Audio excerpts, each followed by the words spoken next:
ጤና ይስጥልኝ ተመልካቾቻችን። ይህ ከዋሽንግተን ዲሲ ሰባተኛ ቀን አድቬንቲስት ቤተክርስቲያን የሚተላለፍላችሁ ሳምንታዊ መጽሐፍ ቅዱስ ጥናታችን ነው። እንኳን ደህና መጣችሁ እንላችኋለን። እግዚአብሔርን በጣም አድርገን እናመሰግናለን። እንግዲህ ላለፉት 12 ሳምንታት የዘጸአትን መጽሐፍ ስናጠና ነበረ። ዛሬ የመጨረሻውን ክፍል ነው የምናጠናው። ለነበረን የበረከት ሳምንታት እግዚአብሔር የተመሰገነ ይሁን። እንግዲህ ዛሬ የመጨረሻውን መጽሐፍ ቅዱስ ጥናታችንን እናደርጋለን፣ 13ኛው ሳምንት። በሚቀጥለው ሳምንት ደግሞ አዲስ የመጽሐፍ ቅዱስ ጥናት ነው ይዘንላችሁ የምንመጣው እና የኢያሱ መጽሐፍ እናጠናለን።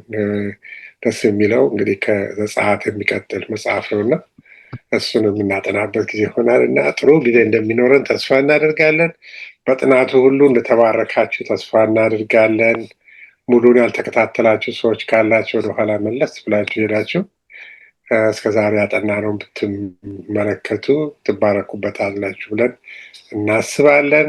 እንግዲህ ዛሬውም ጥናት አብረን የምንወያየው በጣም ከምወዳቸው ወንድሞቼ ከዶክተር ፍስሐ ለገሰና ከዶክተር ተስፋዬ ጋር ይሆናል። በጥናታችን ጊዜ በመካከላችን በመገኘት እንዲረዳን፣ እንዲደግፈን፣ ከሁሉ የበለጠ ደግሞ ያጠናነውን በሕይወታችን መተግበር እንድንችል አቅም እንዲሆነን መንፈስ ቅዱስ በጸሎት እንጋብዛለን። ይህ ደግሞ ለእኛ ብቻ አይደለም፣ ለእናንተም በክርስቶስ ኢየሱስ ወንድሞችና እህቶች ለሆናችሁ ጭምር ነው።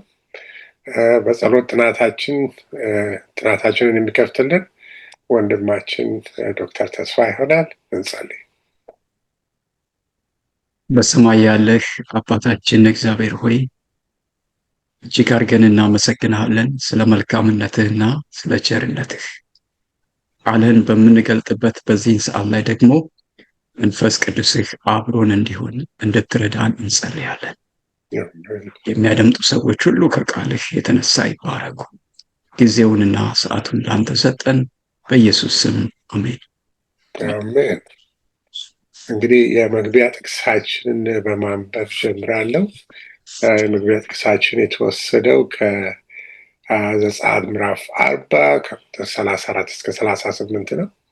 እሱን አነበዋለሁኝ። እንደዚህ ይላል። ደመናውም የመገናኛውን ድንኳን ከደነ፣ የእግዚአብሔርን ክብር ማደሪያውን ሞላ። በመንገዳቸውም ሁሉ በእስራኤል ቤት ሁሉ ፊት የእግዚአብሔር ደመና በማደሪያው ላይ በቀን ነበረና እሳትን በሌሊት በዚያ ነበረና ይላልና በጣም ደስ የሚል ጥቅስ ነው። የእግዚአብሔርን ሁል ጊዜ ከሕዝቡ ጋር የመገኘት ነው የሚያመላክትን። እንዳው በቀንም በማታም 24/7 እንደሚባለው አይነት ነገር ነው እና እንግዲህ በዚህ ጥቅስ ነው ዛሬም ጥናታችን የምንጀምረው። ዛሬ የምናጠናው የተገነባው ቤተ መቅደስ በሚል ርዕስ ነው። እናት እግዚአብሔር ቤተ መቅደስ ነው እንግዲህ የምናጠና። ባለፈው ሳምንት በዘጸአት ምዕራፍ 33 ላይ ተመስርተን ሙሴ እግዚአብሔርን ክብርህን አሳየኝ ብለው ስጠይቀውና እግዚአብሔርም ደግሞ በሙሴ ፊት በጎነቱን እንዳሳየው ተምረን ነበርና ሙሴም ደግሞ ያንን የእግዚአብሔርን በጎነት ከመመልከቱ የተነሳ ያወጀውን አይተናል። እግዚአብሔር መሐሪ እንደሆነ፣ ቸር እንደሆነ አንድ ቦታ እንዳውም አልረስ የሚለኝ ጥቅስ አለ። ምሕረትን የሚወድ አምላክ ይላል። ምሕረትን የሚወድ አምላክ እግዚአብሔር ሰዎች እንደምናስበው አይደለም። ብዙ ሰዎች እግዚአብሔርን በጣም አድርገው ይፈሩታል። ከመፍራታቸውም የተነሳ ከእግዚአብሔር ይሸሸጋሉ። ልክ አዳምና ሔዋን በኤደን እንዳደረጉት የፈጠራቸውን አምላካቸውን ኃጢአት በሰሩ ጊዜ ፈርተው ተሸሸጉ ይላል። ግን እግዚአብሔር ግን በተሸሸጉበት ቦታ ባሉበት ቦታ እሱ መጀመሪያውን ቅድሚያ እርምጃውን ወስዶ ሊፈልጋቸው እንደመጣ እና እንግዲህ በዘመናት ሁሉ እንግዲህ የሰው ልጆች ከእግዚአብሔር ሲሸሸጉ ነው የምናየው። እና ሁላችንም በድለናል፣ ኃጢአት ሰርተናል እና ከዛ የተነሳ ውስጣችን ከእግዚአብሔር እንድንሸሽ ያደርገናል። ወደ እግዚአብሔር እንዳንቀርብ የበለጠ እንዳናቀው ያደርገናልና በዛ ውስጥ ደግሞ ትልቁ ጠላታችን ሰይጣን ይሰራልና እግዚአብሔር ግን በዛ ሁሉ ውስጥ ምሕረትን ወዶ እኛን ለማዳን ወደ እኛ ይመጣል ማለት ነው። እና እንግዲህ በዚህ በነበረን ጥናታችን ብዙ ነገሮች እንደተማራችሁ እናያለን። እና ሌላው ነገር ያለፈው ሳምንት ያየነው ነገር ምንድን ነው? ሙሴ ከእስራኤል ልጆች ከሰፈሩበት ካምፕ ውጭ ድንኳን እንደተከለና እንዳውም ያንን ድንኳን የመገናኛ ድንኳን ይለዋል መጽሐፍ ቅዱስና ከእግዚአብሔር ጋር የሚገናኝበት ድንኳን እንደተከለና የተለየ ቅርብ ወዳጅነት ከእግዚአብሔር ጋር እንደነበረው ተምረን ነበር እና በዛ ውስጥ ብዙ ነገር የተማርነው እኛም በሕይወታችን ከእግዚአብሔር ጋር ከዚህ ከሚያፈቅረን አምላካችን ጋር የቀረበ ግንኙነት እንድናደርግና በዛ ግንኙነት ውስጥ ደግሞ ሙሴ ተቀይሮ ፊቱ እንዳበራ እኛም ደግሞ እግዚአብሔርን በማወቅ ውስጥ ሕይወታችን እንዲቀየርና ለእኛ ብቻ ሳይሆን ለሌሎችም ደግሞ ብርሃን እንድንሆን ብዙ ነገሮች ተምረንበታልና እንግዲህ በዛሬው ጥናታችን እነዚህን ሀሳቦች ይዘን ነው እንግዲህ ወደ ዛሬው የቤተ መቅደሱን ጥናት የምናጠናው እና ቀጥታ ወደ ጥናቱ እንድንሄድ ነው የምፈልገው እና የመጀመሪያው ጥያቄ እንግዲህ የውይይት ጥያቄ የምጠይቀው ለወንድሜ ፍስሐ ይሆናል። ፍሽ እንኳን ደህና መጣ። እንግዲህ ሙሴ በዘጸአት 35 ላይ እንግዲህ ባይ ዘ ዌይ ዛሬ የምናጠናው ክፍል ዘጸአት 35ንም ዘጸአት 36ንም ሙሉን ከቨር እናደርጋለን እና በዛ ውስጥ እንግዲህ የሰንበት ትምህርታችን መጽሐፍ የሌላችሁ ሰዎች ካላችሁ እነዚህን ክፍሎች በማውጣት ከኛ ጋር ልታጠኑ ጋብዛችኋለን። እንግዲህ ፍሽ ላንተ የማቀርበው ምንድን ነው? በዘጸአት 35 ላይ ለሕዝቡ እግዚአብሔር ያመጣውን መልእክት ሲጀምር እንግዲህ ከቤተ መቅደሱ መሰራት ጋር ስታየው ከሰንበት ነው የሚጀምረው እና እንግዲህ መቼም እንግዲህ የሰንበት ጉዳይ ዛሬ በዓለማችን ብዙ ውዝግብ የሚያመጣ ነገሮች ያለበት ነገሮች አሉ። ብዙ አብያተ ክርስቲያናት እንዲያውም የሚያስተምሩት አስተምሯቸውን ሰንበትን በሚመለከት ብዙ ሰዎችን ግራ የሚያጋባ ነው። ሰንበት የአይሁዶች ነው። ሰንበት በሲና ተራራ የተሰጠ ነው። ሰንበት ሊጠበቅ የሚገባ ጉዳይ አይደለም፣ አሁን የቀረ ነው። ብዙ ነገሮች አሉና በዚህ ክፍል ስታጠና እግዚአብሔር ከዚህ ምንድን ያስተማረ ሰንበትን ከቤተ መቅደሱ ጋር በሚመለከት ነገር ያስተማረህን ነገር እግዚአብሔር ልታካፍለን ጊዜውን ላንተ እሰጥሃለሁ። እሺ፣ አመሰግናለሁ።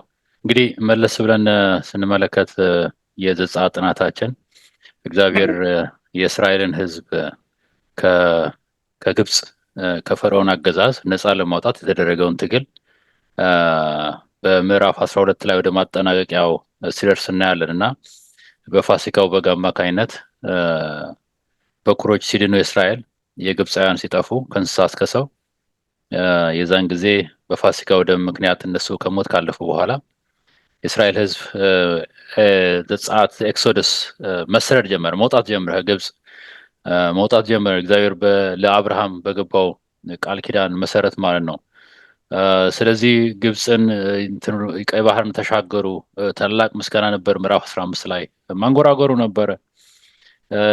ከዛ መና መውረድ ጀመረ፣ ረሃብ ነበረ እና እዛ መና በሚወርድበት ጊዜ እግዚአብሔር ያ መና 6 ቀን እንደሚወርድ ከእሑድ ጀምሮ እስከ ዓርብ፣ በዓርብ ቀን ግን ደብል እንደሚወርድ እና በሰንበት ቀን እንደማይወርድ የሚናገርበትን ታሪክ እናገኛለን እና ያንን ተላልፎ የተገኙ እግዚአብሔር እንዴት እንደተቆጣም የምናገኝበት ታሪክ እናገኛለን ዘጸአት 16 ላይ። ስለዚህ ሰንበት ከሲና በፊት እግዚአብሔር ኢንትሮዲውስ ሲያደርግ ወይም ደግሞ ሲነግራቸው ህዝቡም እንዲቀበሉት እንዲያደርጉት ሲነግራቸው እናያልና በጣም የሚገርሙ ተሞክሮችን እያለፉ መጣ። ምዕራፍ 20 ላይ ነው እንግዲህ ለመጀመሪያ ጊዜ የ10ቱ ትእዛዛትን በሲና ተራራ ላይ ቀደም ብሎ አወጀ። ከዛ ለፈርዖን ይቅርታ ለሙሴ በጽሁፍ መልክ የተሰጠበት ምዕራፍ 24 ላይ ስመጣ እግዚአብሔርን ያዩበት ሰባው ሽማግሌዎች ሙሴ፣ አሮን፣ የአሮን ልጆች እና በጣም የሚገርሙ ሪቬሌሽኖች ነበሩ እና በሚያሳዝን ሁኔታ ምዕራፍ 32 ላይ ባለፈው እንዳጠና ነው የእስራኤል ህዝብ ጣዖት ሲያመልክ የምናገኝበት ታሪክ ነበር እና ከዛ እግዚአብሔር ራሱን ገለጠ። 33 እና 34 ላይ ዘጸአት 33 እና 34 ላይ ራሱን ገለጠ። ህዝቡም ሲሪየስ መሆን ጀመረ እና ከዛም በ35 እግዚአብሔር ራሱን ከገለጠ በኋላ እስራኤል ህዝብ ጣዖት እንዳያመልክ እግዚአብሔር ሲናገር አላችሁ። ጣዖት እንዳያመልክ እኔ ቀናተኛ አምላክ ነኝ። አም ጀለስ ጋድ። በነገራችን ላይ ጀለስ ቀናተኛ የሚለው ቃል በሳተ ትርጉም ነው ብዙዎች የሚረዱት። ጀለስ የሚለውን የኦልድ እንግሊዝኛ ትርጉም ስትፈልጉለት ይሄ እኛ እንደምናስበው ቀናተኛ የሚል አይደለም፣ ብቻ አይደለም። አንደኛው ትርጉሙ ነው። በእርግጥ ጀለስ የሚለው ግን ጠባቂም ማለት ነው፣ ጋርድ የሚያደርግም ማለት ነው። እኔ ጠባቂያቸው አምላክ ነኝ እና እንደማለትም ጭምር ነው። ምናልባት የዕብራይስጥ ትርጉም ምን እንደሆነ ዶክተር ተስፋዬ ሊነግረን ይችላል በኋላ ላይ። ግን እንግሊዝኛው ግን ያም ኦፕሽን አለው። እኔ የምጠብቃችሁ ነኝና እኔን ትታችሁ ሌላ ካመለካችሁ ራሳችሁ የሚል ያለበት ነው። እና እንግዲህ ጣዖትን እንዳያመልኩ ተናግሮ ከጨረሰ በኋላ ወደ ምዕራፍ 36 ሲመጣ የሰንበትን ጉዳይ ሲያወራ እናገኛለን። እንግዲህ ቅድም ከጠየቀው አንጻር የሰንበት ጉዳይ በዘጸአት 16 ላይም ብቻ አይደለም የጀመረው። የሰንበት ጉዳይ የተጀመረው ጥንት በፍጥረት ዘመን ነው። የሚገርመው ነገር አሁን የአስራትን ጉዳይ ለእስራኤል እንደ ህዝብ እንደ ኔሽን ከተቋቋመ በኋላ አስራት እንደዚህ እንዴት ታደርጋላችሁ ብሎ ኢንስቲቱሽናላይዝድ የሆነ የተደራጀ አሰራር ቢያስቀምጥም የአስራት ጉዳይ ግን ከእስራኤል ህዝብ እንደ ህዝብነት ከተመረጠና ስርዓት ከተቀመጠለት በፊት የአስራት ጉዳይ ነበረ። አብርሃም አስራቱን ለመልከጼዴቅ ከፍሏል። ያዕቆብ ስዕለት ሲያደርግ አስራቴንም ከማገኘው ከ10 አንዱን እመልሳለሁ የሚል ታሪክ ከየት አመጣው? ከየት ማን አስተማራቸው? የሚለው ነገር ሰው ማስተዋል መቻል አለበት። ስለዚህ እነ አብርሃም ሌሎቹም ህዝቦች ሰንበት ጠባቂዎች እንደሆኑ ምንም ጥያቄ የለውም። በእርግጥ የሰንበት ጉዳይ ላይ ጥያቄ አልነበረም በጥንት ዘመን። አሁን የመጣው የላሸቀ አስተሳሰብ ነው። እግዚአብሔርን ክሪቲካሊ በሰላ ሁኔታ ማስተዋል ያቃተው ትውልድ ነው። የእግዚአብሔርን ቃል በቸለተኝነት የሚይዘው የእግዚአብሔር ቃል በቸለተኝነት የሚያዝ ጉዳይ አይደለም። አንድ የተናገራት ቃል በመዝሙር 55 ላይ ይቅርታ፣ በኢሳይያስ 55 ላይ እንደምናነበው እኔ የተናገርኩት ቃል የፈለግኩትን ያደርጋል እንጂ በከንቱ ወደ እኔ አይመለስም ያለ አምላክ ነው። ስለዚህ ያ ቃል ነው አተሞችን የፈጠረ፣ ያ ቃል ነው ሴሎችን የፈጠረ፣ ያ ቃል ነው ይሄ ኮምፕሌክስ የሆነውን ዓለም የፈጠረ። ስለ ግራቪቲ ስለ ምናምን እያጠናን ብዙዎች የተለያዩ ነገሮች የሚያደርጉለት ያ በቃል የተፈጠረ ጉዳይ ነው እና እግዚአብሔር የሰንበትን ሲሰጥ ሁለት መሰረታዊ ነገር ይታየኛል በበኩሌ። አንደኛው የሰንበት ጉዳይ እግዚአብሔር በዚህ በዩኒቨርስ ውስጥ ያስቀመጠው ማህተም ነው። ለምሳሌ አንድ አመት ሲባል ምድር በጨረቃ ዙሪያ የምታደርገው መሽከርከር ነው ይባላል፣ የታወቀ ነው። አንድ ወር ሲባል ጨረቃ በምድር ዙሪያ የምታደርገው መሽከርከር ነው ይባላል፣ የታወቀ ነው። አንድ ቀን ሲባል ምድር በራሷ ዛቢያ ላይ የምታደርገው መሽከርከር ነው ይባላል፣ የታወቀ ነው። አንድ ሳምንት በሳምንት 7 ቀን ነው የሚለውን በምን አይነት ዴፊኒሽን ሰው መስጠት ይችላል? ምን አይነት አመክኖ በተለያዩ ተፈጥሮ ሁኔታዎች መስጠት ይችላል? ምንም አይነት ምክንያት የለም። ግን አንድ ሳምንት 7 ቀን ሆኖ ከዘመናት ጀምሮ እውነት ሆኖ ያለ ሁኔታ ነውና ያ የ7 ቀን የሆነበት ምክንያት ከዘፍጥረት 1 እና ከዘፍጥረት 2 ሐሳብ ጋር የተያዘ የፍጥረት ዓለም ነው። ስለዚህ እግዚአብሔር 6 ቀን ሰማይና ምድርን ፈጥሮ 7ኛው ቀን ስላረፈ በማለት ነው የሚናገረው። እና አረፈ የሚለው ደክሞት አይደለም፣ ምንም ጥያቄ የለው። አንዳንድ ሰዎች በተሳሳተና በሞኝነት የሚናገሩት ነገር አለ ነው፣ ደክሞት አለ። ነገር ግን ያ ማረፉ እግዚአብሔር ያንን ቀን መቀደሱና መለየቱ እኛም በዛች በተቀደሰና በተለየ ቀን ከእግዚአብሔር ጋር ፌሎሺፕ እንድናካሄደው ከእግዚአብሔር ጋር አንድነት የህብረት ጊዜ በጉባኤ እንድናካሄድ። እግዚአብሔር ጉባኤን የሚወድ አምላክ ነው። በሰማይ ጉባኤ ነበር ይላል ብዙ ቦታ ላይ። እነዛ ጉባኤዎች ከልጆቹ ጋር ማሳለፍ ስለሚል ኳሊቲ ታይም ማሳለፍ ስለሚፈልግ ነው። እና ሰንበትን እግዚአብሔር እንደሚፈልገው እንደሚያስበው እያደረግነው ነው። እሱ ሌላ ጉዳይ ነው። ኤኒዌይ ግን ወደ ትምህርቱ ሐሳብ ስመጣ በዘጸአት ይቅርታ 33 እና 34 35 አዲሱ ሐሳብ ነው። ቀደም ያልኩት 34 ላይ ነው እግዚአብሔር ስሙን ከተናገረ በኋላ ስለ ጣዖታት የሚናገርበት ያለው። 35 ላይ ስንደርስ እግዚአብሔር ገና ሲጀምር በእርግጥ ያው ጥንት ሲጻፍ ዘጸአት ምዕራፍ 34 ምዕራፍ 35 የሚል ነው፣ ኮንቲኒየስ ነው። ነገር ግን እዚህ ላይ ስለ ሰንበት ይናገራል። ሙሴም እስራኤል ልጆች ማህበር ሁሉ ሰብስቦ እንዲህ አላቸው፣ ታደርጉ ዘንድ እግዚአብሔር ያዘው ቃል ይህ ነው። 6 ቀን ስራ ይደረጋል። 7ኛው ቀን ግን ለእግዚአብሔር የረፍት ሰንበት የተቀደሰ ቀን ይውላችሁ፣ የሚሰራበትም ሁሉ ይገደል። በማደሪያዎቻችሁ ውስጥ በሰንበት ቀን እሳት አታንድዱ። ስፔሲፊክ የሆነ ነበር እና ኢንፋክት ወደ ዘጸአት ምዕራፍ 20 ቁጥር 8 ጀምሮ ይሄንን ስናነብ ደግሞ ሰንበትን ቀን ተቀድሰው ዘንድ አስብ፣ 6 ቀን ስራን ሁሉ ፈጽም፣ አንተም ባሪያም ሎሌም ሁሉ ገረድም ከብትም ሁሉ ይረፍ። የረፍትን ቀን እግዚአብሔር ጌታ ነው ለሚልም እንዲሁም ደግሞ አገልጋይ ነው ለሚልም ለሁሉም እኩል የተሰጠ በእግዚአብሔር ፊት ሁሉም ልጆች ስለሆኑ በእኩልነት አርፈው እግዚአብሔር እንዲያመልኩ የተደረገ ስርዓት ነውና ለምንድን ነው እግዚአብሔር የቤተ መቅደሱን ስርዓት ወደ መተንተን ከመግባቱ በፊት የሰንበትን ጉዳይ የተናገረበት ነገር የሚለውን ነገር ጥቂት ነገር ማለት ይቻላል። እንግዲህ ቀደም እንዳልኩት እግዚአብሔር አትሊስት የምንኖርበትን ህዋ የሚልኪ ዌይ የሚባለውን የጋላክሲ በ6 ቀን ሰርቶ በ7ኛው ቀን ማረፉን ፊርማ ነው እንዳልኩን ቀደም። ይህ ሰንበት ቀን እግዚአብሔር የመፍጠሩና የማዳኑም ተግባር ማስታወሻና ማሳያም ጭምር ነው።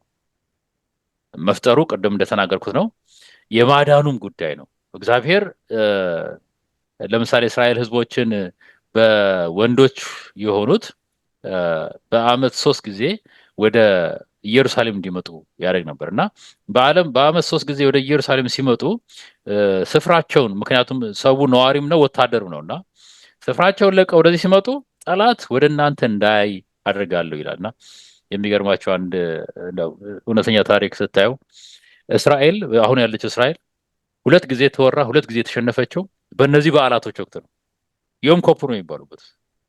ዮም ኮፑርን በሚያከብሩበት ጊዜ አሁን ኦክቶበር 7 ላይ የተደረገው ጥቃትም ግብፅን ሲናን ይዛ እስራኤል ግብፃውያን ተመልሰው መጥተው ወረው ግብፃውያንን ከእስራኤልን ከነበረችበት ስትራቴጂክ ቦታ እንድትሸነፍና እንድታፈገፍግ ያደረጉበት ቦታ ዮም ኮፑር ይባላል። ዮም ኮፑር የእስራኤል ህዝብ ሁሉ ወደ በኢየሩሳሌም የሚሰበሰብበት ታይም ላይ ነው።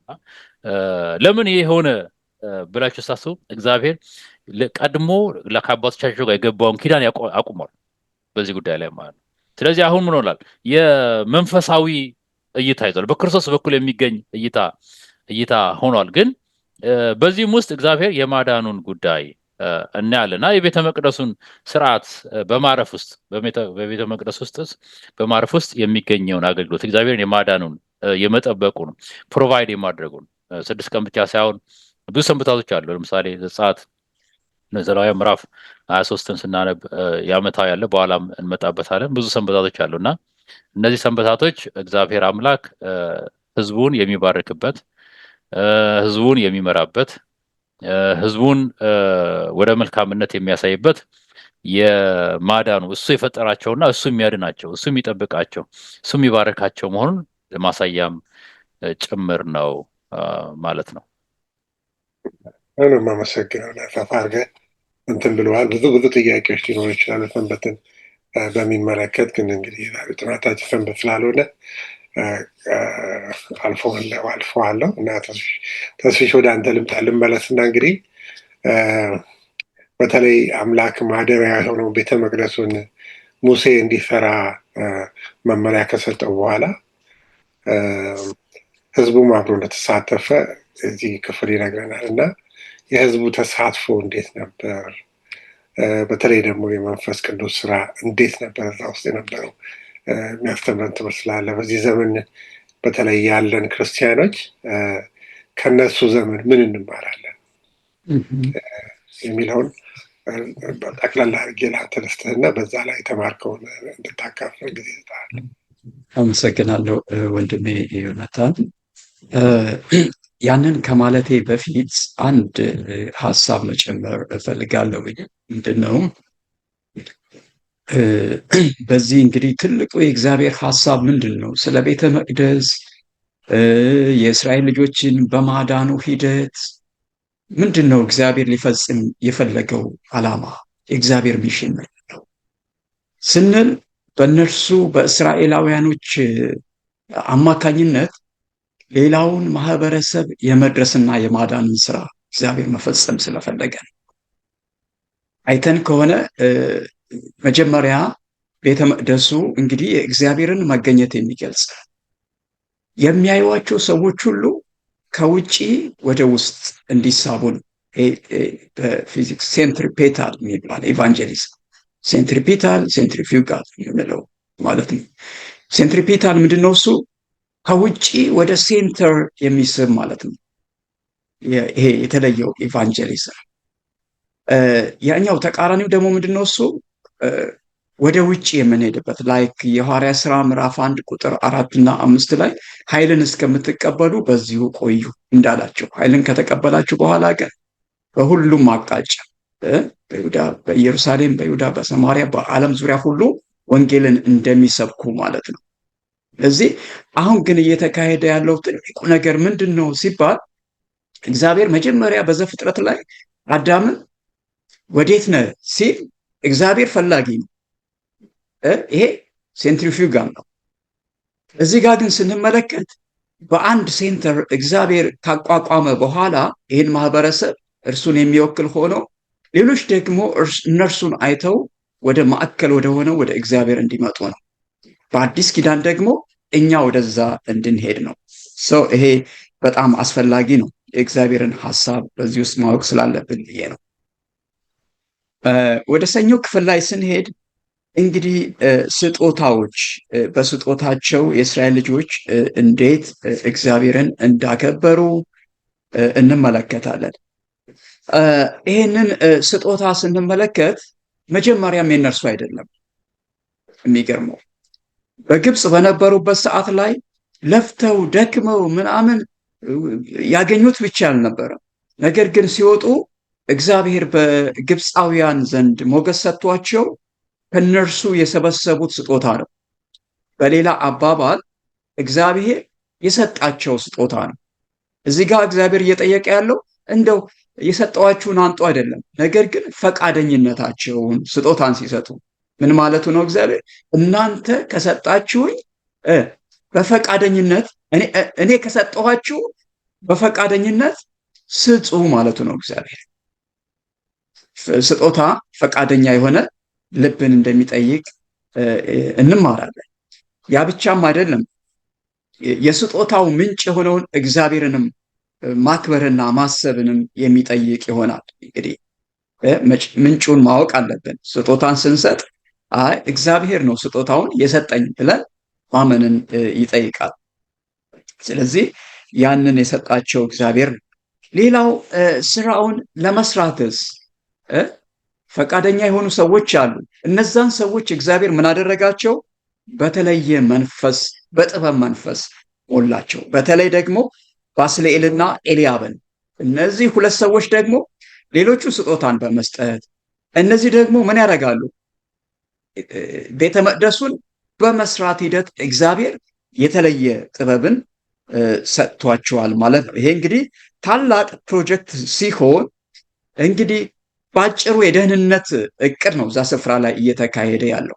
ሰዎችን በማዳን ሂደት የሰዎች ተሳትፎ ምንድን ነው? ዛሬም ከዚህ ትምህርትን እንማራለን። እግዚአብሔር መላእክቶችን በመላክ ሰዎችን ማዳን ይችላል።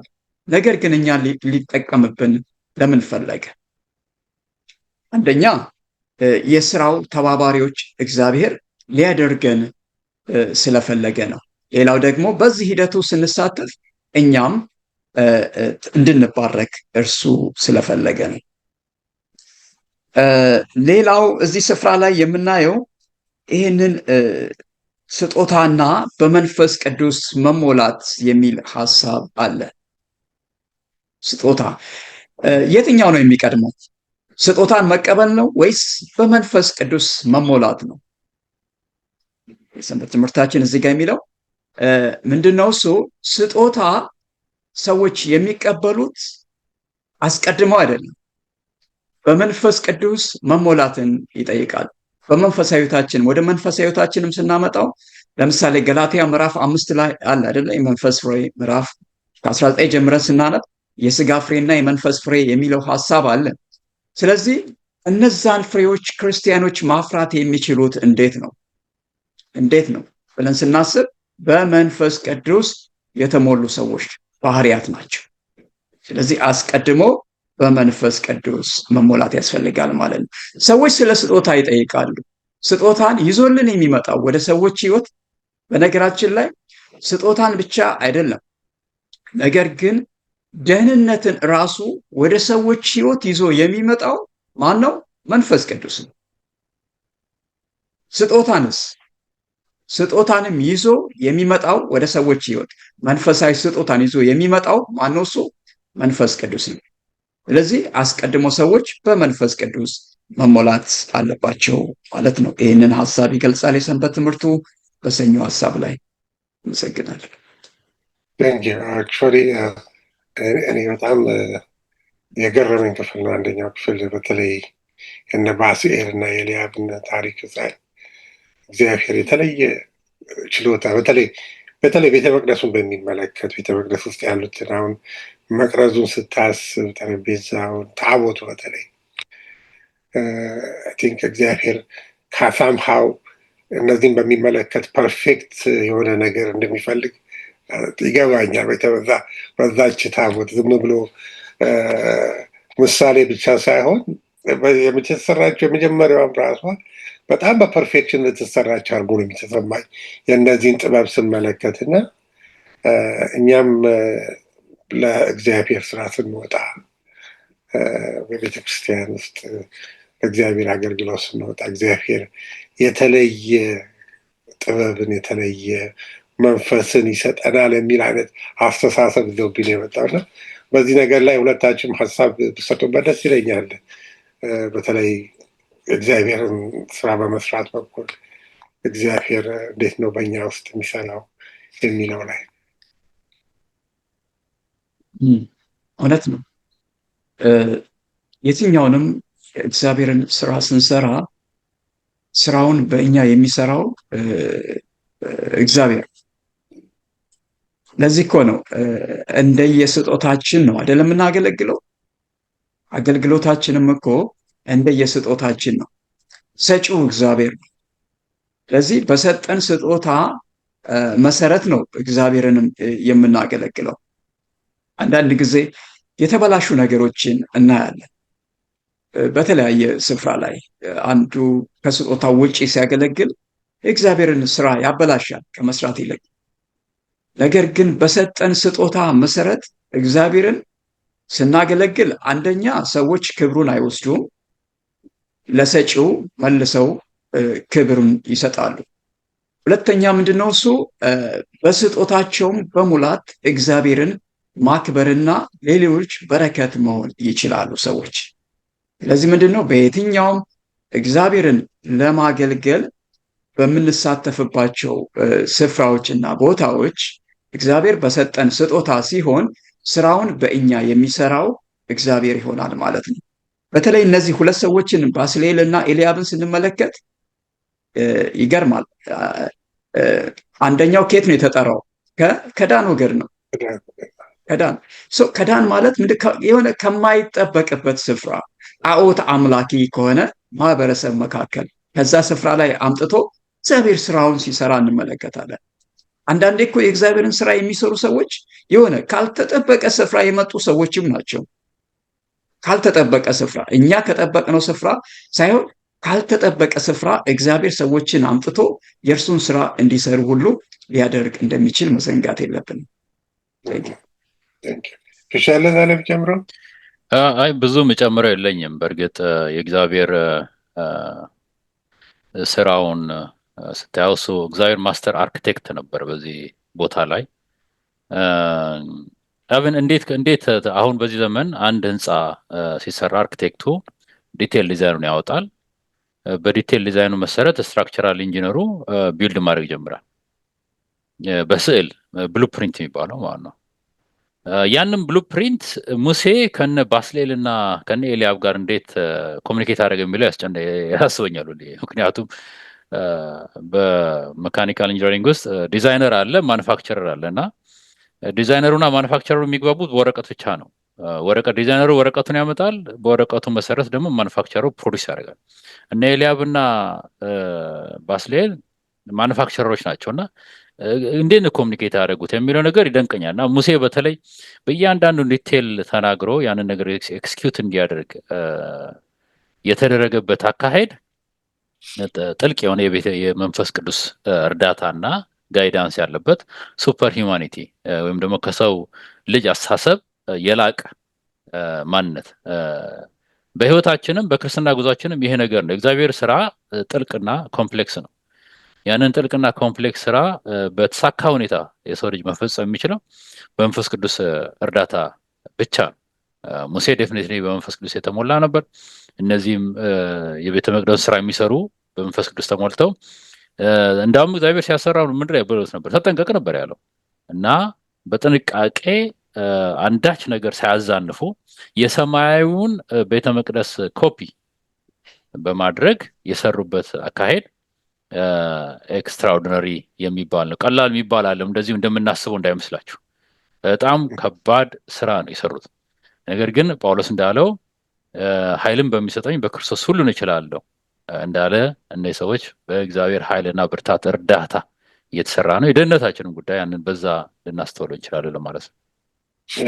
እንግዲህ ገብተህበታልና አክቹዋሊ የሚቀጥለውን ክፍል በዛ ላይ ጨምር አድርጎ ነው የሚናገረው። በተለይ አንተ ቲንክ ስንት ዓመት እንደሆነ አላውቅም፣ የቤተ መቅደሱን ስርዓት በሚመለከት ማታ ማታ ፕሮግራም ላይ አከታትለው ወስደ ነበርና ያኔ ከሀ እስከ ፐር ያስተማርክንና ደግሞ በፓሽን ነበር የምታስተምረው፣ ደስ የሚል ነበርና እኔ በተለይ አፌ ከፍቼ ነበር የማዳምጠው ደስ እያለ። እንግዲህ አሁን እንግዲህ የቤተ መቅደሱን ግንባታ የሚመለከት እንግዲህ እግዚአብሔር የወሰዳቸው ጥንቃቄዎች አሉ የሚቀጥለው ክፍል ላይ እና በመቅደስ ውስጥ የነበሩ እቃዎች፣ በመቅደስ ውስጥ የሚካሄዱ አገልግሎቶችን በሚመለከት እና አንተ ከተማርከው ባጭሩ እንግዲህ ምንድን ነው እና እነዚህ ነገሮች ደግሞ ለዛሬው ትውልድ ክርስቲያኖች ምንድን ነው ትምህርት የሚሰጡን የሚለውንም ሀሳብ ጨመር አድርገህ ብትናገር ደስ ይለኛል። እሺ፣ ይህ ሀሳብ እንግዲህ ከዘጸአት 36 እስከ ዘጸአት 36 ከቁጥር 8 እስከ ዘጸአት ምዕራፍ 39 ከቁጥር 31 የሚዘልቅ ወደ 3 ምዕራፍ ያካተተ ሀሳብ ያለበት ነው እና እንግዲህ ቅድም ለመናገር እንደፈለግኩት ከእግዚአብሔር ዲዛይኑን ተቀብሎ ሙሴ በዛ ዲዛይን መሰረት እነ ባስሌል እና ኤልያብ ስራቸውን ሲሰሩ እናያለን እና ማስተር ፕላኑ አለ። የቤቱ ዲዛይን ቤተ መቅደሱ ምን ይመስላል የሚለው አለ። አልባሳቱ፣ የተለያዩ ነገሮች፣ መጋረጃው፣ ክፍሎቹ ሁሉ። ከዛም በኋላ ደግሞ በቅዱሰ ቅዱሳን ክፍል ታቦቱ የሚቀመጥ ይሄ ታቦት ተብሎ ዛሬ አንድ ሰው ቂብ አድርጎት የሚሄደው አይነት ነገር አለ። የእግዚአብሔርን የቤተ መቅደስ አገልግሎት የሚያዋርድ ነው። በእርግጥ ከሆነ ታቦት ተብሎ አሁን በኢትዮጵያ ውስጥ በክርስትና አሳሰቢያ ላይ በጣም ትልቅ ስህተት ነው። እግዚአብሔር የሰራው ታቦት 4 ሰው የሚሸከመው በመሎጊያ ነው የሚያዘው። ሰፊና ጥልቀትም ያለው ነው።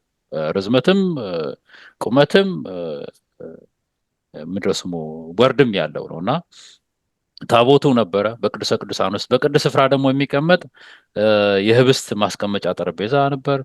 የዕጣን መሰዊያ ነበረ። መቅረዝ ነበር።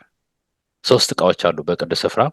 በአደባባዩ ደግሞ መሰዊያ ቦታና መታጠቢያ ገበታ በሚል የሚገልጸው ነገር ነው እና ያ ቦታ ከዛ ደግሞ በውጭ የጉባኤ ቦታ ተብሎ እነዚህ ነገሮች ተከፋፍለው ያሉበት ጥልቅ የሆነ ቀላል ነው፣ ብዙም ኮምፕሌክስ አለም። ነገር ግን እያንዳንዱ የተሰራቸው ስራ ግን በጣም በጥልቀት የተሰሩ እያንዳንዱን ስናብራራቸው ራሱ ከደህንነት እቅድ ጋር የምናያይዛቸው ናቸው። መጀመሪያ ሰው ቤተ መቅደስ ሲገባ የሚያገኘው የመስዋዕቱን ስፍራ ነው። ያ የመስዋዕቱ ስፍራ በጎልጎታ የተሰዋውን የእግዚአብሔርን በግ ክርስቶስን የሚያመላክት ነው ማለት። ስለዚህ መጀመሪያ ሰው ሲገባ የሚያገኘው ክርስቶስ ኢየሱስ ነው። ወደ ቤተ መቅደስ ሲገባ ስለ እግዚአብሔር ቃልም ስለ ጸሎትም ስለ መንፈስ ቅዱስ መሞላትም ሰው ከመናገሩ በፊት መጀመሪያ ማግኘት ያለበት በክርስቶስ ኢየሱስ በደሙ ኃጢአቱ ይቅር መባሉን መጀመሪያ ካገኘ በኋላ ታጥቦ ዳግም ወደ ጭቃው አልመለስም ብሎ በጥምቀት ተምሳሌት ወደ ቅዱስ ስፍራ ከክርስቶስ ጋር ይገባል ማለት። ከዛ ህብስቱ ቃሉ ነው። እንትን ዕጣኑ ስፍራ ጸሎቱ ነው። መጽሐፍ ቅዱስ በየተለያዩ ቦታ ይናገራል። መቅረዙ ምስክርነታችን ለዓለም ብርሃን መሆን። ከዛ ደግሞ ወደ ቅድስተ ቅዱሳን በኪሩቤል ተሸፍኖ ያለው የእግዚአብሔር ባህሪ ምሳሌ ያለበት ትእዛዙ ያለበት ቦታ እግዚአብሔር ፕሬዘንስ ያለበት ወደዛ ይገባል ማለት ያ ደግሞ ክርስቶስ ኢየሱስን የመሰለ በመምሰል የሚደረገውን የህይወት ጽድቅ፣ ቅድስና፣ ፍጽምና የሚለውን የቤተ መቅደስ ጀስቲፊኬሽን፣ ሳንክቲፊኬሽን እና ግሎሪፊኬሽን የሚለውን የሚያሳይ እቅድ ነው። ይህ እቅድ ጀስት አሁን ማረድ ምናምን ይሄ ሪቹዋል አለ ያ ጥላ ነው። ሪቹዋል አለም በተለይ የዕብራውያን መጽሐፍ ጥላ እንደሆነ በግልጽ ያራራለን። አካሉ ክርስቶስ ኢየሱስ ነው። ስለዚህ በክርስቶስ ኢየሱስ የምንፈጽመው አገልግሎት ነው ያገ ስለዚህ በዚህ አገልግሎት ውስጥ የሰው ልጅ ኃጢአት በሰራ ቁጥር ለኃጢአቱ መስዋዕት ይዞ መጥቶ ያንን ምስኪን የአንድ ዓመት ጠቦት የሚያርድበት አስቡት። አሳድጋችሁ አይታችሁ ከሆነ ቤታችሁ አሳድጋችሁ ከሆነ እንስሳ በግ ወይም ፍየል ትዝ ይለኛል። እኛ ቤት ያደገ ዶሮ ነበርና ይታረድ ተብሎ ማዘርና እናቴና አባቴ ተስማሙ። ካረዱት በኋላ እኛን በላም ማለት አይ ሪመምበር አልበላውም ያንን ስጋ አይ ካንት። እና አስቡት ያንን ቤት ውስጥ ያሳደጋችሁትን ጥጃ ደግሞ በተለይ ጥጃ አልኩ ጥጃም ይሆን ጠቦት በጣም ያማምራሉ።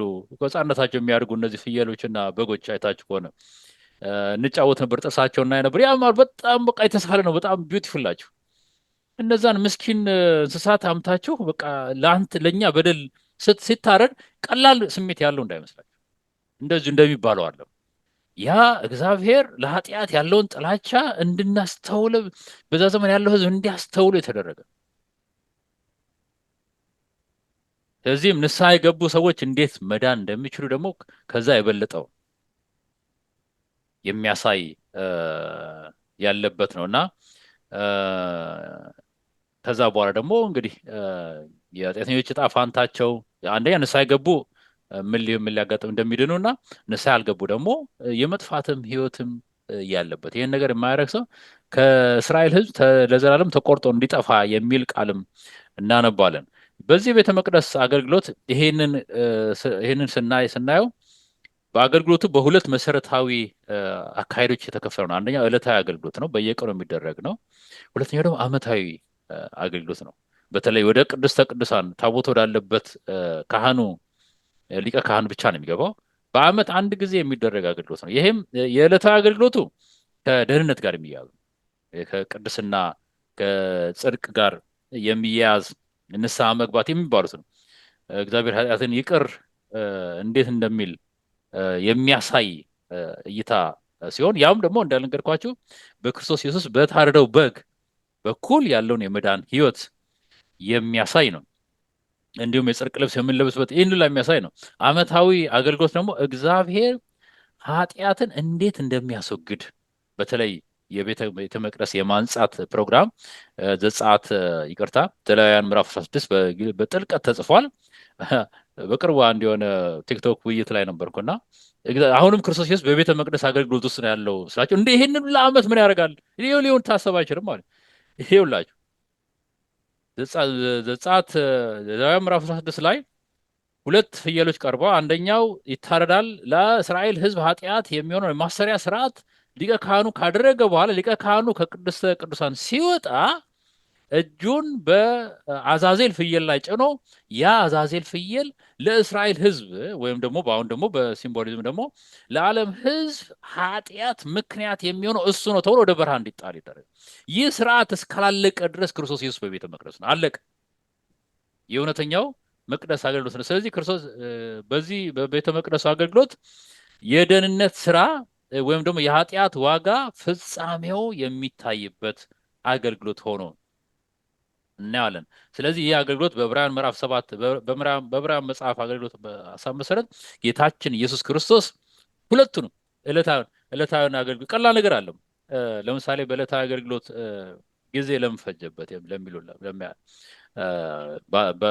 በቅንነት ለሚጠይቁ ሰዎች አንደኛ ነገር ለእኛ 1000 ዓመት ለእግዚአብሔር 1 ቀን ነው። ይህም ማወቅ አለም። ሁለተኛ በመቅረዝ ውስጥ ይመላለስ የነበረው ክርስቶስ ኢየሱስ ምዕራፍ 1 ላይ የምናገኘው ቤተ ክርስቲያንን ለማደስ ዘመናት ፈጅቷል። ያ ቤተ ክርስቲያን ለምን ፈርሶ ነበር ካላችሁ በዳንኤል ምዕራፍ 7 መሰረት ትንሹ ቀንድ ቤተ መቅደሱን የዕለታውን አገልግሎት አፍርሶት ነበር። የዕለታውን አገልግሎት ብቻ ነው ያፈረሰው። ያ ትንሹ ቀንድ ሕግንና ሰዓትን ሁሉ ሳይቀር ነው ያበላሸው። ስለዚህ ቤተ መቅደሱ መታደስ አለበት፣ የተበላሸው መስተካከል አለበት። ያ እስኪስተካከል ከቤተ ክርስቲያን ከህዝብ ጋር ከእያንዳንዱ ልብ ጋር አንኳኳል የሚል የጌታ አገልግሎት የጌታ ስርዓት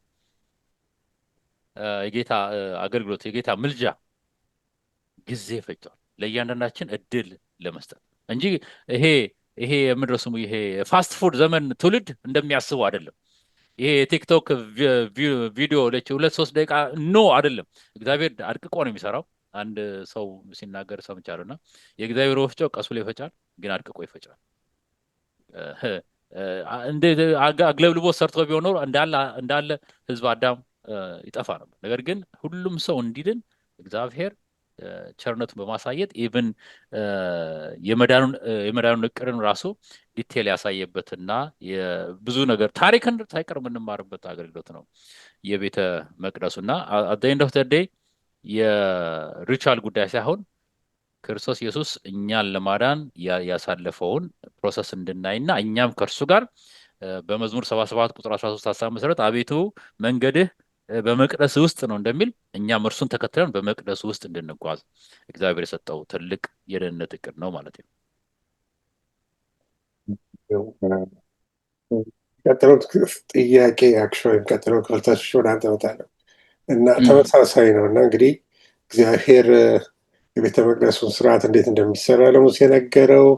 ሙሴም እንደፈራ ከዛ በኋላ እንግዲህ ተጠናቀቀ፣ ቤተ መቅደሱም ተሰራ አለቀ እንበልና እኛም እንኳን አሁን በቅርብ ጊዜ የአባይ ድልድይ አልቆ ብዙ ሰዎች ደስ ብሏቸዋል እና ምርቃት ስርዓት ነበረ።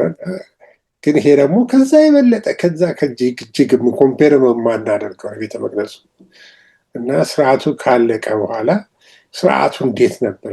ምርቃቱ ስርዓት እንዴት ነበረ?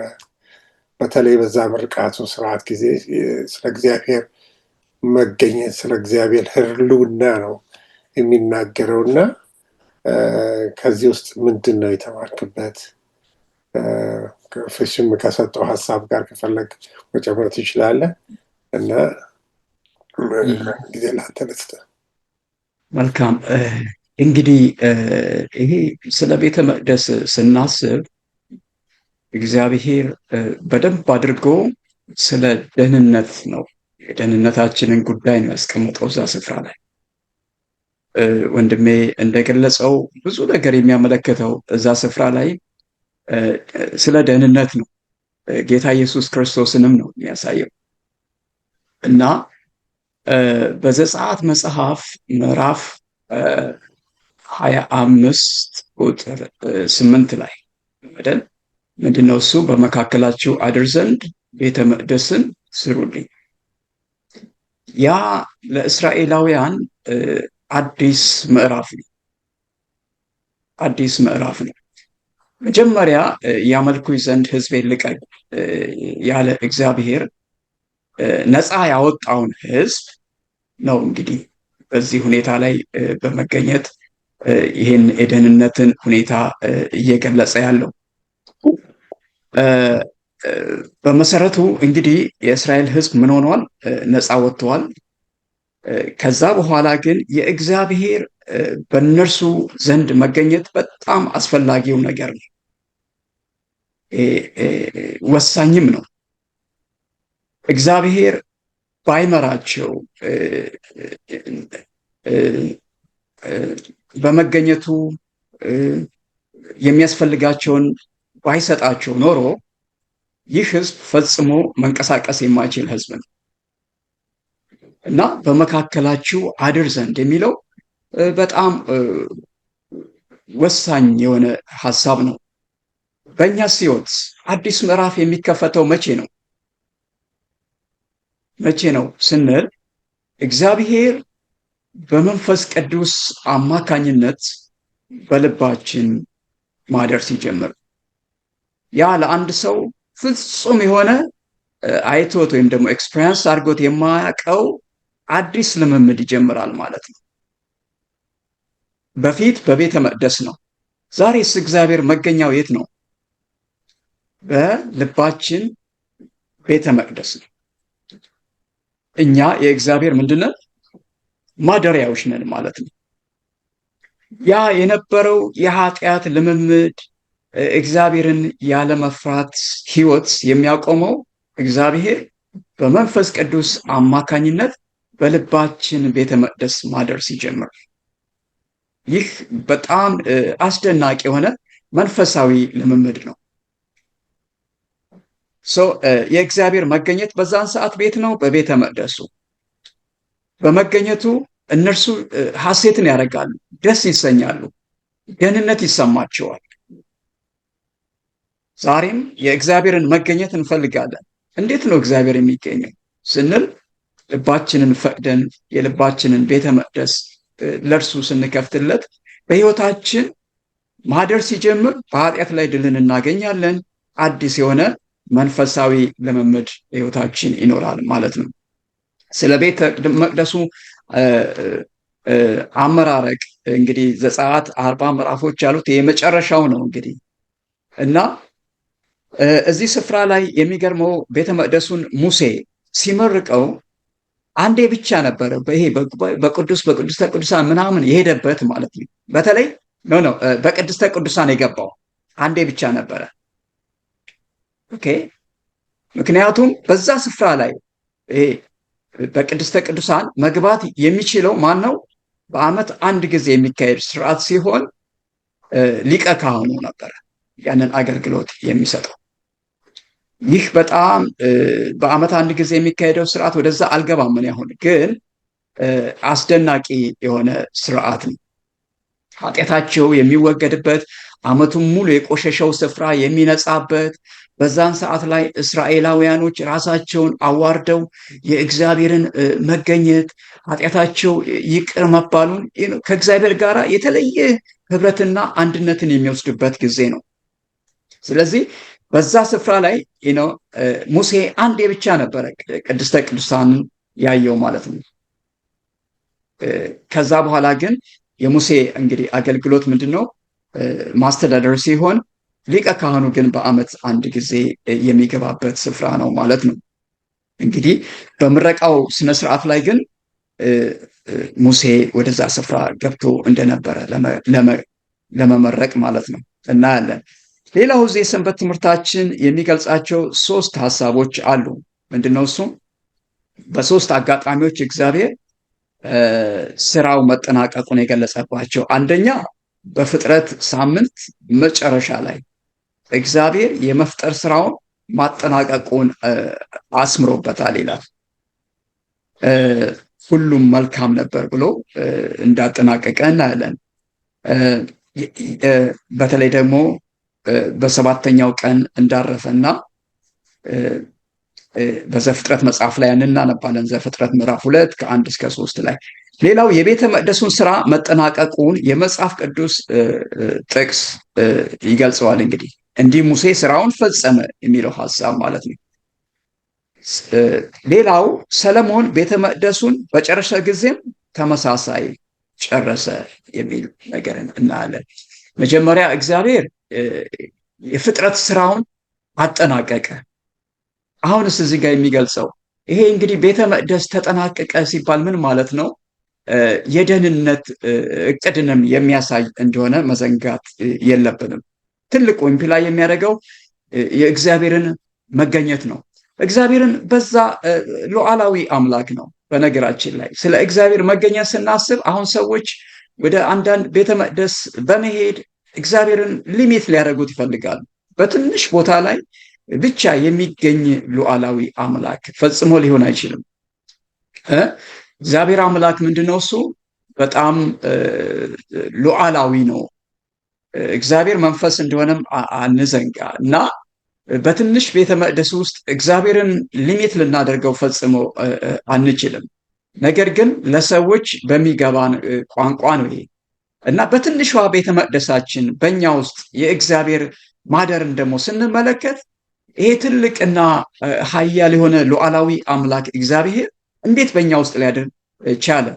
ይሄ እግዚአብሔርን አእምሮ ሊገልጸው የማይችል ምንድነው? ትህትናን የሚያሳይ ነው። ይሄ ትልቁ አምላክ እግዚአብሔር እኛን ለማዳን ምን ሆነ? በዚህ ምድር ውስጥ እኮ አይደለም የተገኘ፣ በእኛ ውስጥ በትንሿ ማንነታችን ውስጥ ተገኘ። ዓላማው ምንድን ነው?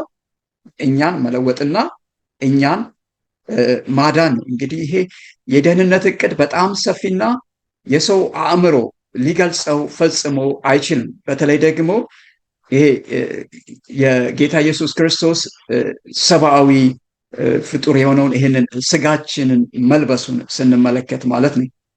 በነገራችን ላይ ይሄ ስጋ መልበሱ የእርሱን ዝቅ ማለት መግለጽ ብቻም አይደለም፣ ግን የሰብአዊ አእምሮ ራሱ ሊረዳው የማይችል ጥልቅ የሆነ የደህንነት ሀሳብን የያዘ ነው። እኛን ለማዳን ያ ብቸኛው መንገድ ነበረ። ምናልባት በሚቀጥለው ክፍል ላይ ይህንን እንመለከታለን።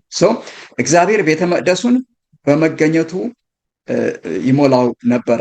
በተለይ ደግሞ ይሄ ላይክ ሌሊት በፀሐይ አምድ፣ ቀን ደግሞ በደመና አምድ ሲመራቸው ምንን የሚያሳይ ነው?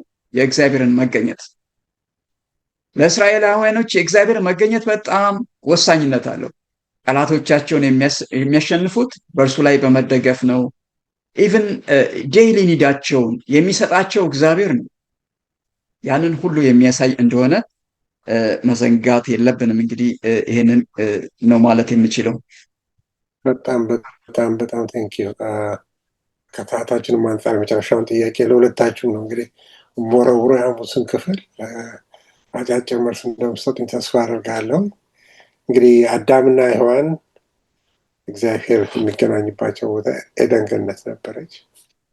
ከዛ ደግሞ እስራኤል ልጆችን በመቅደስ ስሩልኝ በመካከላችሁ እገኛለሁ ብሎ ከነሱ ጋር በተለየ ቦታ ተገናኘ። ከዛ የሰለሞን ቴምፕል እናገኛለን። የሰለሞን ቴምፕል ከፈረሰ በኋላ ደግሞ እንደገና እነ ዘሩባቤል ሄሮዲያን ቴምፕል የሚባለው አለ። ከዛ መጣ። እሱም ደግሞ እንግዲህ ፈረሰ። ክርስቶስ ኢየሱስ መጥቶ ተሰቀለ እና አሁንም ድረስ አይ ቲንክ አይሁድ ሶስተኛውን ቴምፕል ይጠብቃሉ። ክርስቶስ የሚመጣ መሲሁ የሚመጣ ብሎ የሚያስቡትም ከሶስተኛው ቴምፕል ጋር የተያያዘ ነው እና እንግዲህ ይህ ሁሉ የቴምፕሉ ታሪክ እንደዚህ የተለያየ እንትን ያለው እና አሰ ክርስቲያን እንግዲህ ዛሬ ስለ ቤተ መቅደስ ስናስብ ቤተ መቅደሱ የት አለ? የት ሄደ?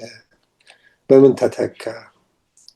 እና ይሄ የቤተ መቅደሱ ጉዳይ በዚህ ዘመን ለምን ክርስቲያኖች እንዴት ነው የሚሰራው የሚለውንም አብረን እንግዲህ በሐሙሱ ክፍል አጭር መልስ ስጡበትና ፊሽ ካንተ ጀምራለን። ከዛ ተስፊሽ ሀሳብ ካለ ትጨምርበታለህ።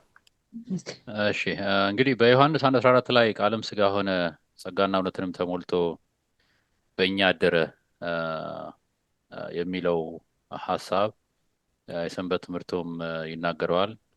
ይህ ብቻ የሰው ልጅ ለዘላለም የሚጠና ብቸኛ ሳይንስ ነው። ይህ ብቻ ለዘላለም እንደው ቃል ስጋ ሆነ ምናምን ተብሎ ለሰው ወርቶ እንደሚወራው ነገር ቀላል አይደለም። ኮንሰፕቱ ቀላል አይደለም። እንዳለውም ወንድሜ ዶክተር ተስፋዬ በእኛ ውስጥ ማደር የሚለው ሀሳብ ኒቆዲሞስ የጠየቀው ጥያቄ ነው። ይሄ እንዴት ሊሆን ይችላል? ማርያም የጠየቀችው ጥያቄ ይሄ እንዴት ሊሆን ይችላል? ይህ ሰው በዚች አንደኛ የሰው ልጅ ከጭንቅላቱ ክፍል 30% ፎርሄዱ ነው የሚያስበውና ከዛም ደግሞ ስንት ፐርሰንቱ ነው የሚያስብበት የሚባለው እና ኢቨን ፉሊ ራሱ ማሰብ አይችልም በዚህ የተሰጠው ጭንቅላት እና እግዚአብሔርን በዚች ትንሽ በሆነች ጭንቅላቱ በዚች ውስጥ እግዚአብሔርን ሊሚት አድርጎት እንደዚህ ካልሆነ እንደዚህ ከሆነ ብሎ ሰው ሲያወራ ይገርምኛል። ዩኒቨርስ ፒውር የሆነው የፍጥረት ዓለም ፋይን ቲዩንድ ሆኖ የተፈጠረ የፍጥረት ዓለም እስካሁን ተመራማሪዎች ፐዝል ሆነው የሚያጠኑት ጥናት ያላለቀ ጥናትን ይሄንን ዲዛይን ያደረገውና የሰራውን አምላክ እሱን ለማወቅ ሲፈልግ ያስቸግራል። ስለዚህ ይሄ እምነት ትልቁን ሚና የሚጫወተው ይሄ ነው። እኛ ጳውሎስ ምንድን ያለው እኛ የክርስቶስ አእምሮ ያለን በማለት የሚናገረው። ስለዚህ ያ የክርስቶስ አእምሮ የቤተ መቅደሱ በአሁኑ ሰዓት የእግዚአብሔር ቤተ መቅደስ ይሄ አእምሯችን ነው፣ የመንፈስ ቅዱስ ማደሪያ የሚሆነው። ይህ የመንፈስ ቅዱስ ማደሪያ የሚሆነው ማንነታችን የተቀደሰ ህይወት እንድንኖር፣ ሳንክቲፋይድ ሆነ የተለየ ህይወት እንድንኖር የሰው ልጅ እንትኑ ይሄ ነው አለ የማንነቱ መመዘኛው አእምሮ ነው፣ ማሰቢያው ማንነቱ ነው። እና ይህንን መቀደስ መለየት እና ታላቅ ስራ ሰው የማይሰራውን ታላቅ ስራ የመስራት ለምሳሌ የደቀ መዛሙርቱን አገልግሎት ተመልከቱ።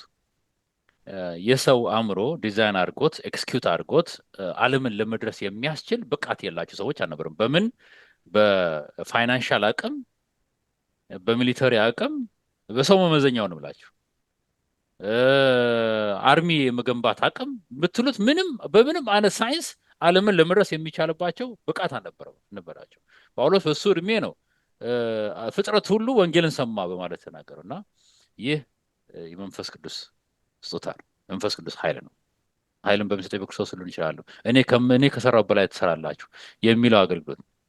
ስለዚህ ይህ የቤተ መቅደሱ እኛ ሰውነታችን የቤተ መቅደስ የእግዚአብሔር ቤተ መቅደስ መሆን የእግዚአብሔር መንፈስ ማደሪያ መሆን ብቻ ሳይሆን ወደፊትም ደግሞ በምሳሌነት በተለይ በራዕይ ምዕራፍ 21 ላይ በሰማያዊ የምትወርደው አዲስቷ ኢየሩሳሌም የእግዚአብሔር ማደሪያ በሰዎች መካከል ድጋሚ የሚሆንበት ይመጣል። ያ በከተማ ውስጥ መቅደስ አይደለም፣ ራሷ መቅደስ ነች።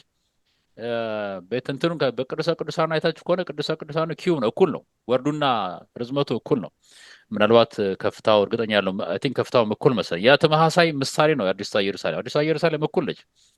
ርዝመቱ፣ ቁመቱ እና ወርዱ እኩል የሆነች ነች እና በቅዱሰ ቅዱሳኑ አምሳል በአራት ማዕዘን የተሰራች እንትን ነች እና ኢቭን ኮንሰፕቱ የመቅደሱ ኮንሰፕት እና ሀሳብ ኢቭን በዘላለማዊ የእግዚአብሔር እቅዱ ሳይቀር የሚሄድ ነው እና የደህንነታችን በእግዚአብሔር ማረፋችን፣ በእግዚአብሔር መለወጣችን፣ በክርስቶስ ኢየሱስ መዳናችን፣ በመንፈስ ቅዱስ ማደሪያ መሆናችን፣ መለወጣችን፣ ክርስቶስ ኢየሱስ እንድንመስል፣ እግዚአብሔር እንድንመስል እንዳውም የመለኮቱ ባህሪ ተካፋዮች ሁኑ ተብሎ የተጻፈው እና ይህ ትልቅ ነገር ነው እና ቤተ መቅደሱ የሚያሳየን የመንፈስ ቅዱስ ማደሪያ ከእግዚአብሔር ጋር ኮወርከር አብረን ሰራተኞች መሆን። እሱ ጌታችን ኢየሱስ ሊቀ ካህን ነው፣ እኛ ካህናት ነን፣ አብረን ሰራተኞች ነን።